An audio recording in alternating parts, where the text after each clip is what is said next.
Friends, today my dream come true. I am going to visit the NASA International Space Center, Houston. Today it is 21st of December 2021, the last month of this 2021, and Christmas celebration is also going on in the Houston. You can see on the way. And today I will show you the complete visit tour of this International Space Center. This is the parking area which we are entering, and in the front of me you can just see the plane when this rocket was taken away on a separate specified plane, which we can see the inside also.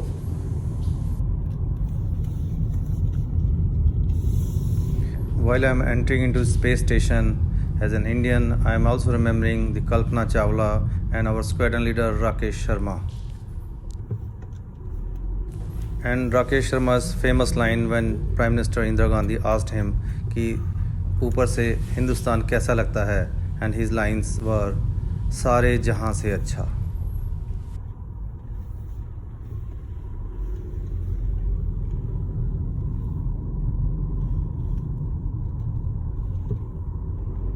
There is a lot of rush, and so the parking space is limited.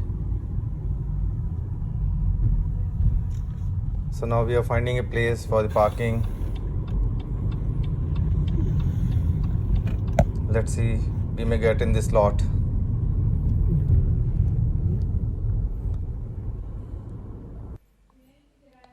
Now we are coming to the entry point. This is the entry point. We have already booked the tickets, so we will show them on our mobile. Through the QR scanner they will scan and they will allow us to entry.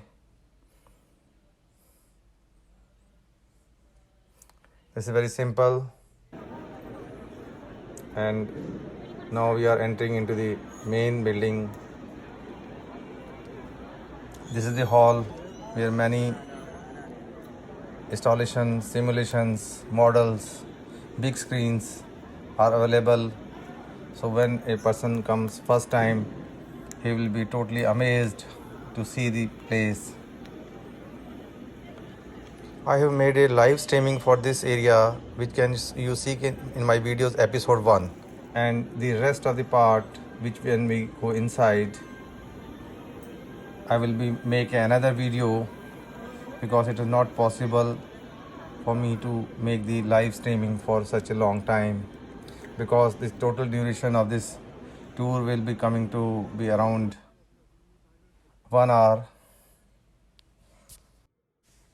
But I must say that the parents and along with their children of the school going, they must watch this video thoroughly and may sit with the notebooks and note down the things and which we missed.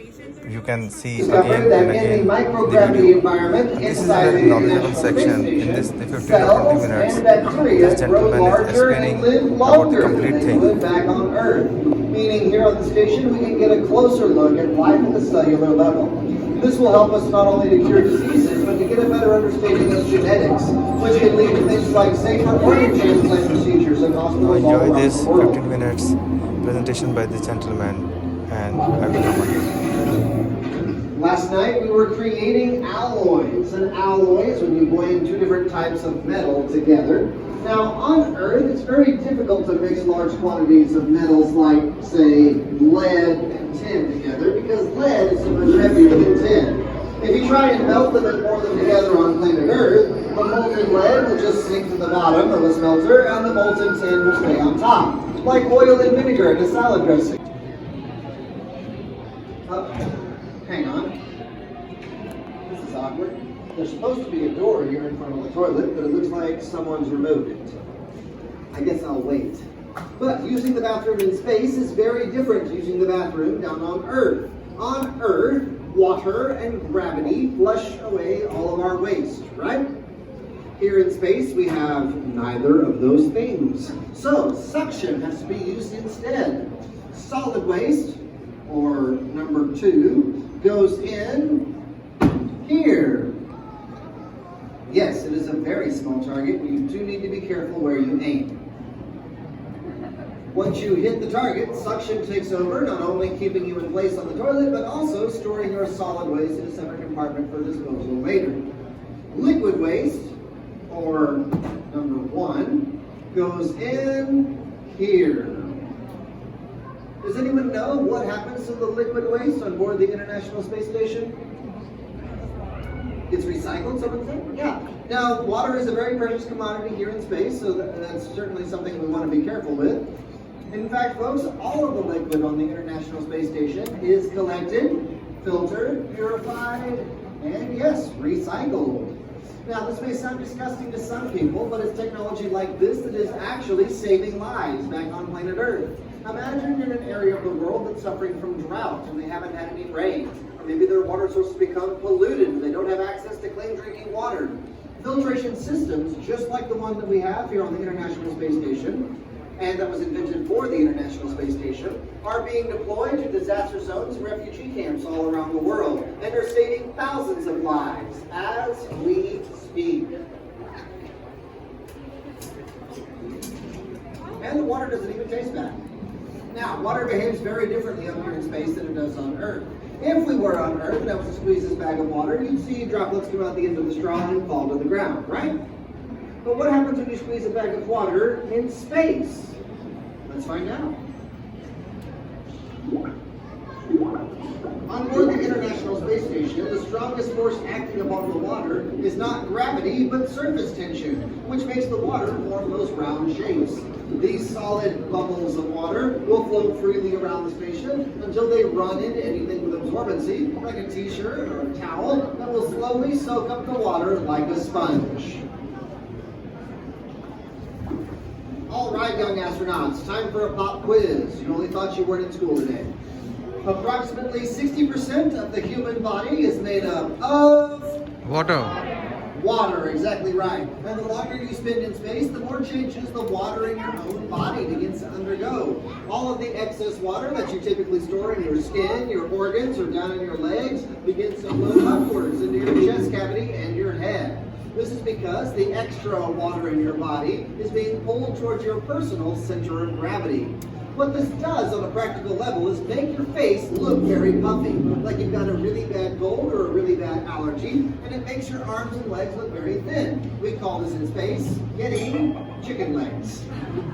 Without the weight of gravity on your shoulders, your spine in space decompresses, extending an average of 3 inches, making you that much taller in space. Don't get too excited though, my friends. Without that same gravity, your heart begins to shrink. You begin to lose muscle mass and bone density every month you are in microgravity.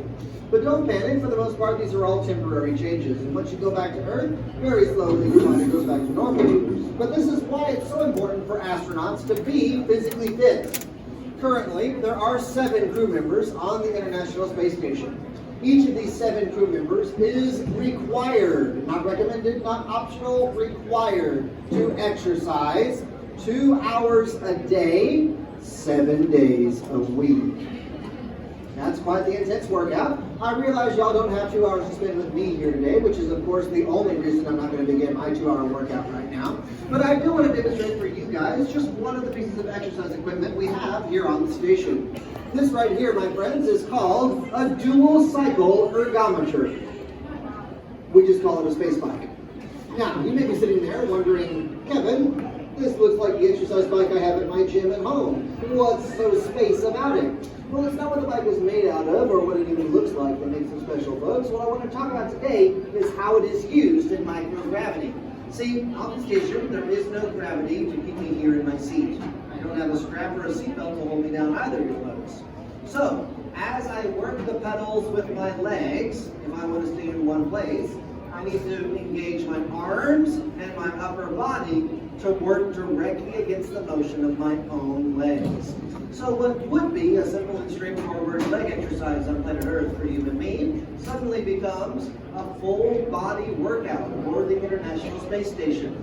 Fitness in space is not about lifting heavy objects. Remember, we're in microgravity. I can lift 100 pounds with one hand. It's all about tricking the muscles of our body into pushing and working against each other. That way we maintain the muscle mass that otherwise we would be slowly losing every month to microgravity. Now, as you've seen so far, there's all kinds of experiments, projects, and activities that, while they are all important, they do chip away at our time here in space. In fact, folks, we've been kept so busy, we have had to introduce 3 permanent crew members to the International Space Station roster, meaning these 3 crew members are going to be staying on the station for the foreseeable future, rather than the 6-month rotation the rest of us get. The 3 permanent crew members are named Honey, Bumble, and Queen. Those sound like weird names. There's a good reason for that. Hey, Bumble, can you come out here for a second? Folks, this is my friend Bumble, one of our Astro B robots. The Astro B robots, Honey, Bumble, and Queen, are shaped like cubes. They're about 12.5 inches wide on each side. They have a miniature fan that they use to navigate the microgravity of the station. They've got 6 cameras, a touchscreen interface, and a single arm that unfolds from underneath them to hold a tool for a routine task. Honey, Bumble, and Queen have taken over the cleaning and sanitation tasks here on board the station, and that leaves us astronauts more time to do the complicated experiments that require a human being. Now, Astro B robots can operate by themselves, they can be controlled directly by an astronaut, or they can even be remotely piloted by someone back down on the Earth's surface, which is why we think they'll be so valuable for future missions in space.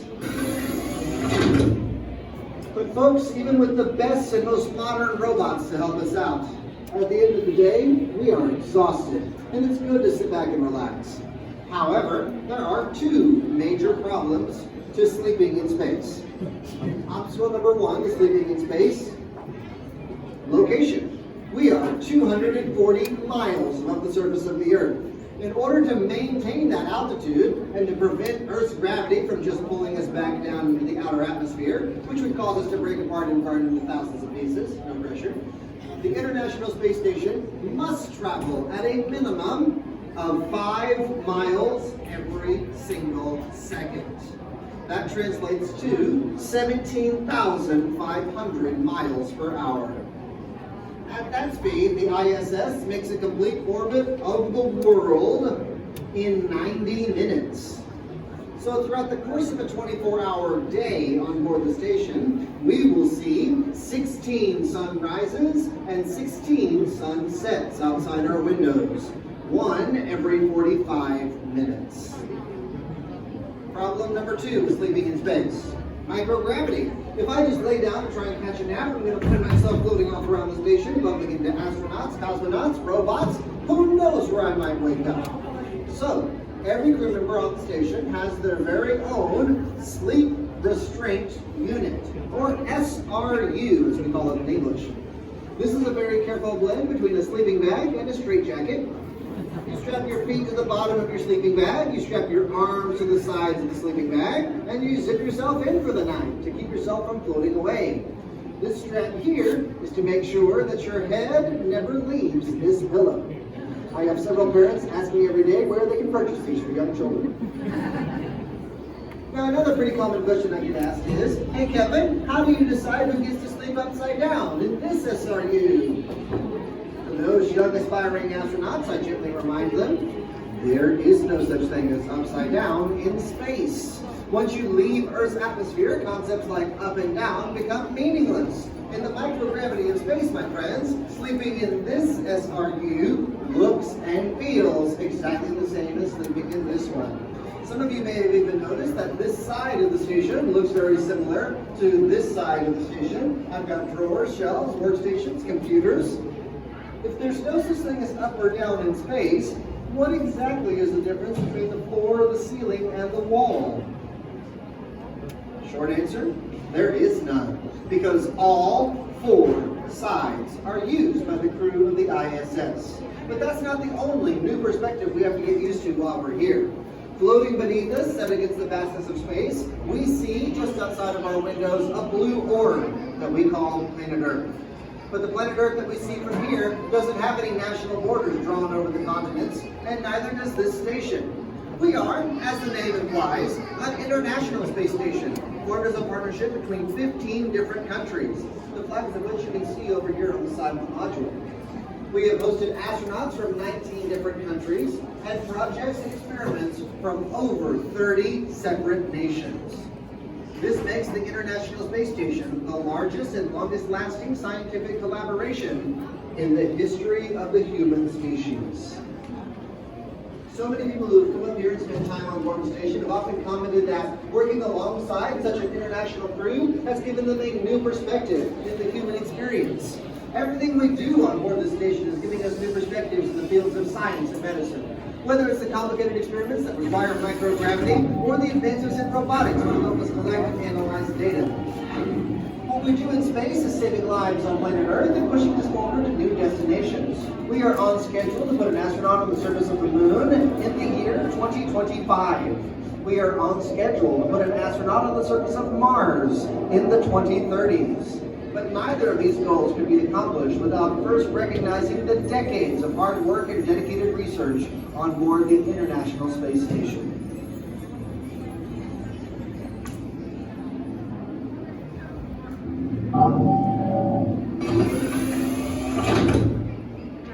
And now, my friends, in the short 20 minutes that you and I have just spent together since I started this presentation, the International Space Station has traveled 5,700 miles.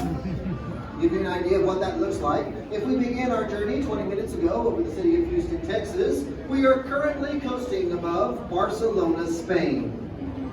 So once you guys find your way back from there, if you have any questions at all about the International Space Station or the training that we do at Johnson Space Center, or about space and the museum in general, please feel free to come forward and talk to me here at the gate at the end of the show. I would love to meet and talk with each and every one of you and answer any questions you may have. Folks, I hope that you have had a stellar time in my presentation. And the rest of your day here at the museum is out of this world. And for everyone who is rolling their eyes at my space puns, all I can do is apologize. Have a great day, everybody.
While you are on the tram service, I am Rakesh Kochhar from India.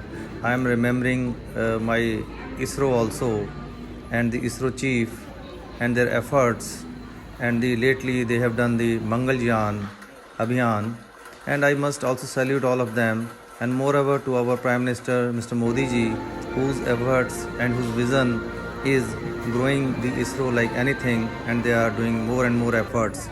And I must share that the last Mangalyaan which India has built up, it was built up in $74 million against the NASA's Maven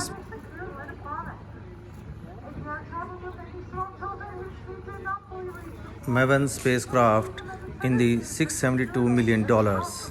This was a great achievement by India, and India is now the third country after the America and Russia who has touched the Mars. We must salute all the Indian scientists in ISRO and our Modi ji, and we are expecting more from Modi ji.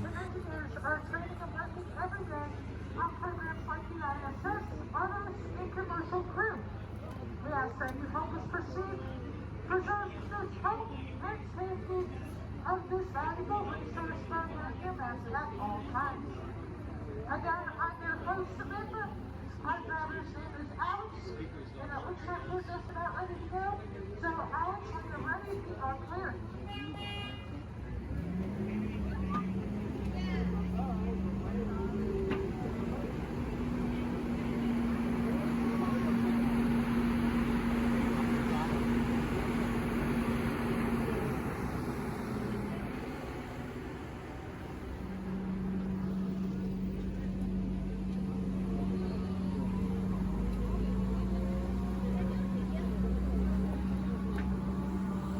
We are now departing Space Center Houston and beginning our journey to the ground station. This is one of 10 NASA operators in the heart of human spaceflight operations for over 50 years. Remember, it's always actually finished now. At Rice University, the Solar went to NASA in 1962. Prior to that, the Total Oil Company, which is now known as ExxonMobil, and it was first established. PLF, you will notice the Texas Longhorn train in the pasture. These later donated by Tennessee for local school districts and various partnerships to develop what is now called the Longhorn Project. This project provides science and agricultural lessons, capturing thousands of students each year in partnership with the Future Farmers of America program.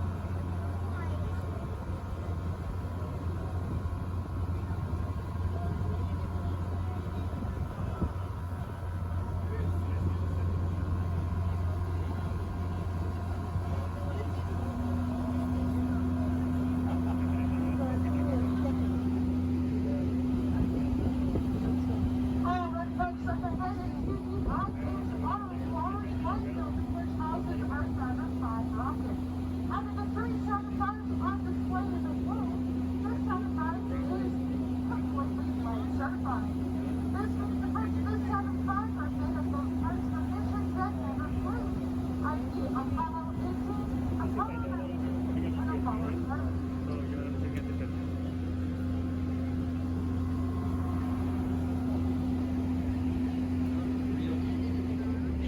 Now, if you look into your left, you will see two large rockets standing vertical. The smaller of the two rockets is the Mercury Redstone rocket. The Mercury Redstone was responsible for sending Alex Shepard into space in 1961, but was originally designed to be an intercontinental ballistic missile. The other slightly larger rocket is Little Joe 2. Now, even though Little Joe 2 itself did not send any humans into space, it was responsible for testing the launch escape system of the Saturn V. The launch escape system is the smaller rocket that you see situated atop the capsule, and is responsible for jettisoning the capsule away from the rest of the rocket in the event of an emergency.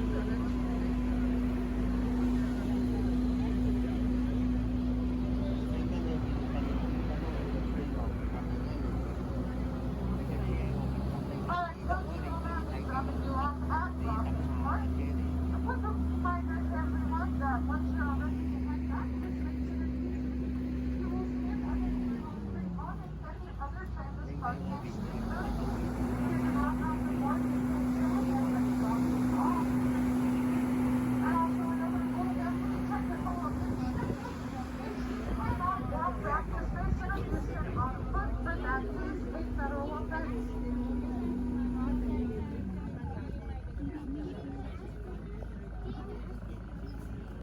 You may now exit to the left side of the train through the open gate into Rocket Park.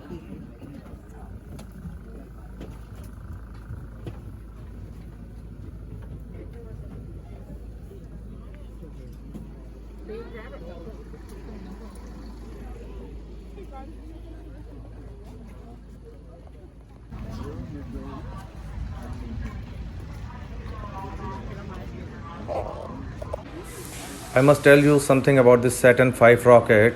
It is used in 1967 to 1973.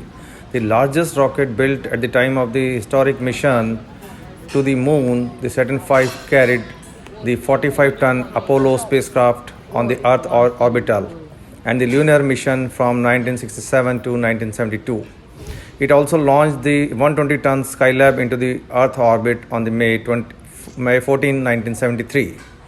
This was designed and fabrication by the American team, industry team, administration, Boeing Company, North American Rockwell, McDonnell Douglas Corporation, International Business Machines, and the many more subcontractors. They have come to this success.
On the side walls of the Saturn V rocket, the complete history of the Apollo mission is written with all pictures, details, the participants.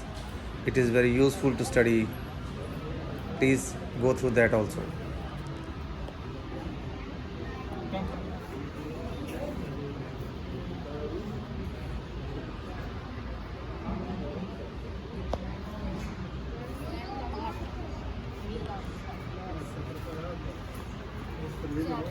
He's passed away as well.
other states are made back in 9 ratchet, entirely reusable, and the Rocket Crew is no exception, earning for 2 separate pre-supply missions to the ISS in 2017.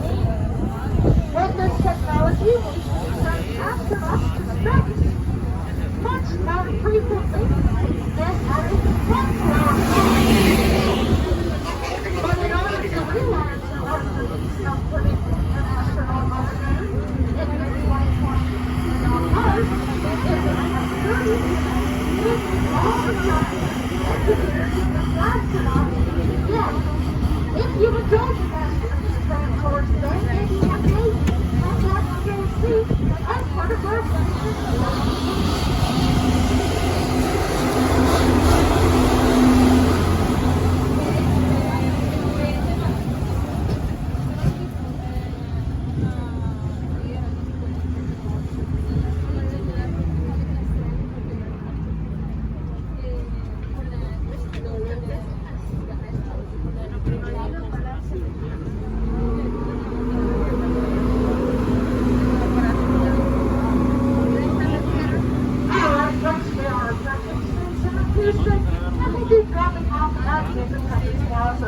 I'd like to ask y'all to remain seated until our driver opens the gate to Independence Plaza. Once we're done, that will be the gate. You will exit to the left side of the train and the left side of the train only through the open gate.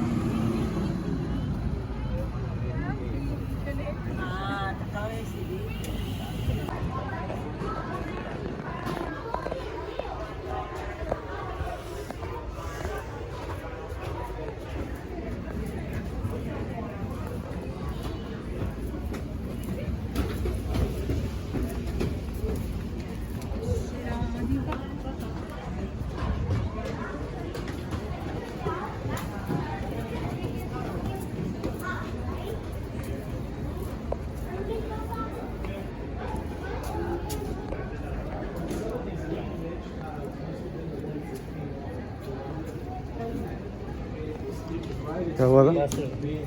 क्या हुआ था?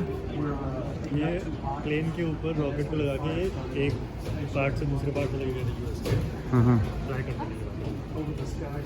तो असली plane है, असली rocket है ऊपर। अच्छा,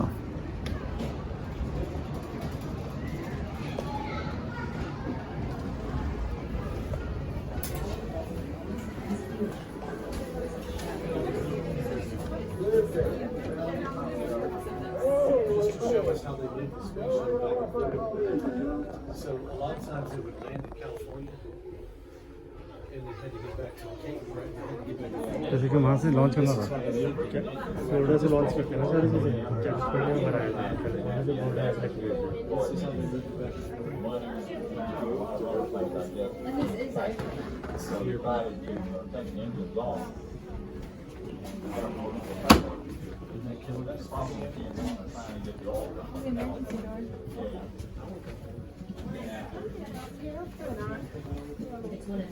ये सारी सीटें वीटें सब हटा के फिर रखी हैं। Big look.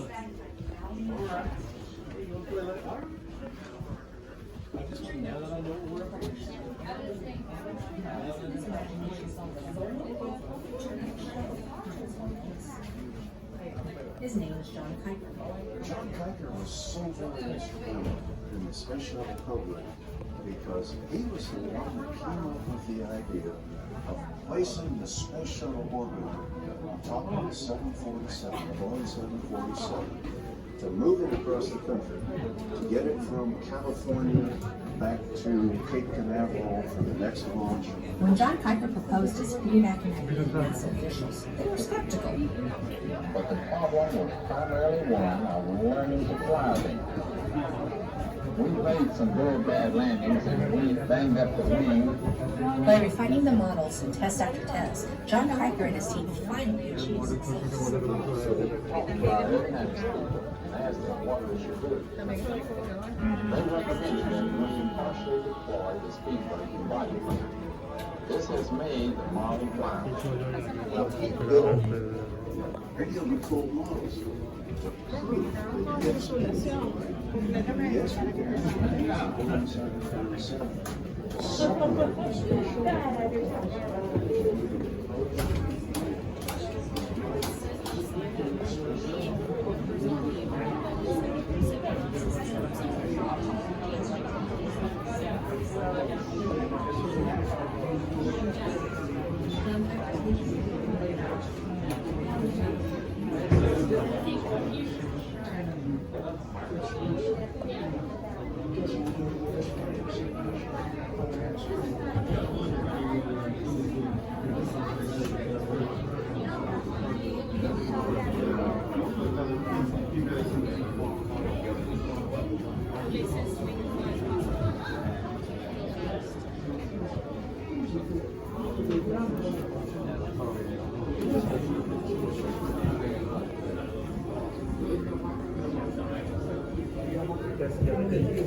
बिल्कुल plane as it is plane के अंदर ऐसे रख देंगे तो उसको वो देखो दब गया प्लेन दब गया अब प्लेन की बॉडी दब गई फिर से ये ऑरेंज वाला रीइंफोर्समेंट लगाए ताकि बॉडी स्ट्रॉन्ग रहे दबाओगे तो दबे बॉडी नहीं वो टाइल्स का है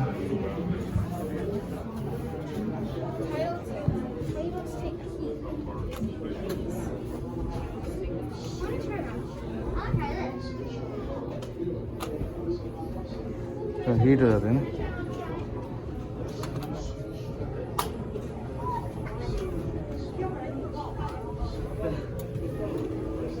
Both go the opposite way.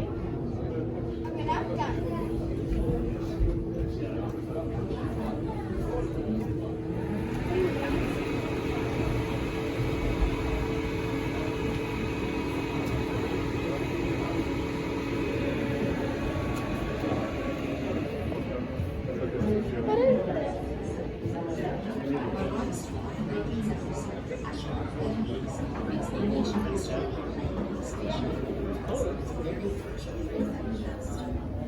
Well, I think it was a great elation, obviously. I was very excited to be able to do it. At the same time, there's a lot we didn't have a backup here. This one provides 47 years of age.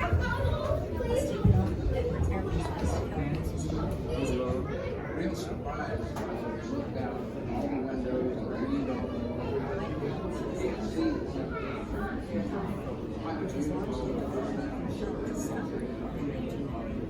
As a result, capabilities of the shuttle, their ability to launch satellites in space, and accountability built into them. Things like the Hubble Space Telescope and the Cosmic Observatory.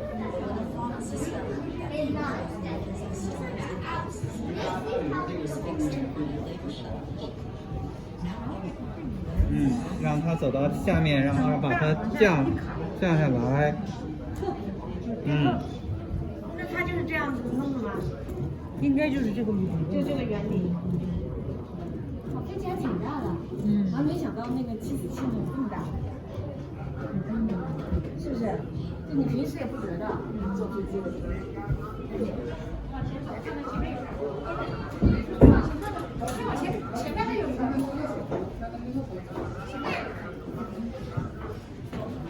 前面坐会儿吧。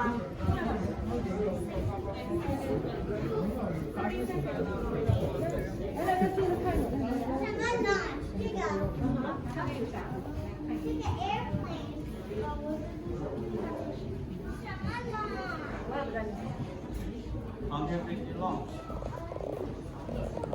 看得见吗？在坐前面吗？在坐姐姐旁边。这个没地儿坐了。啊，对。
Houston with you on speakers.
This is the view from the level second when we see the top of the Independence Plaza.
This is the lunar sample vault where the rock received from the moon are received, and you can also touch the sample of the moon rock, which is placed in an enclosure, but you can touch it and feel the moon. करते हैं ना ये और extra पड़े हुए हैं इसमें लगा के पैसे भी तो कमाने हैं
Friends,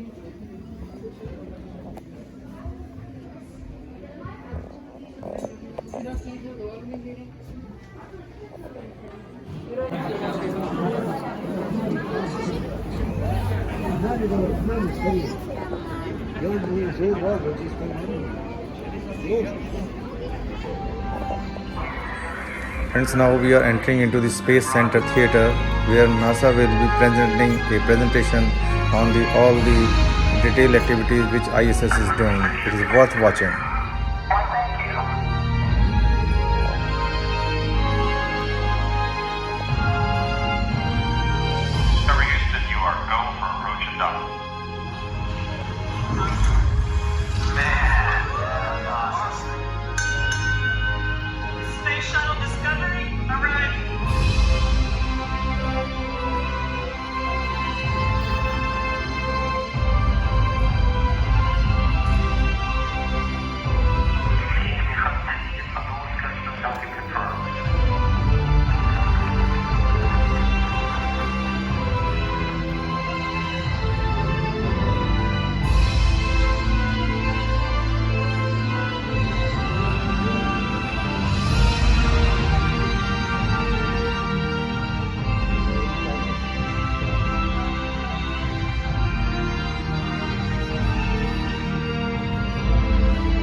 I was flight director here at Johnson Space Center for many of the missions you'll see in the movie, from Alan Shepard's brief journey into space through America's first landing in the moon.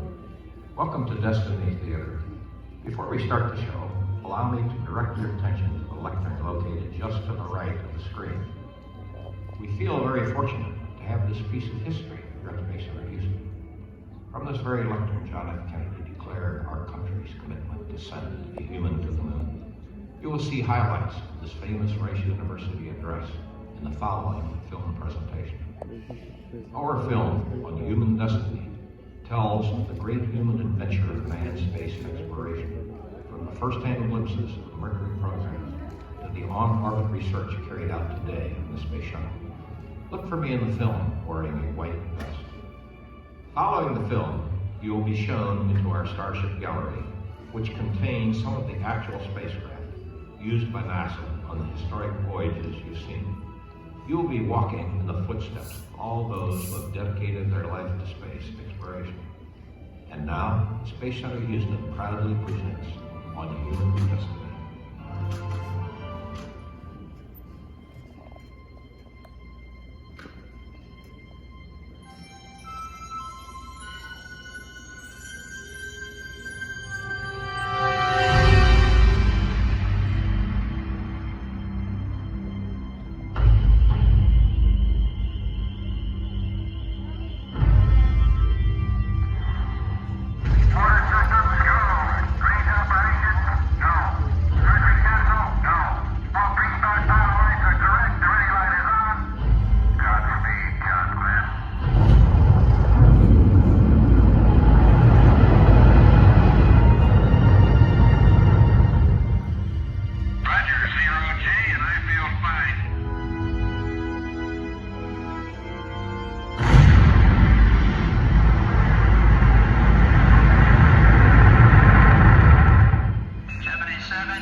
Please give.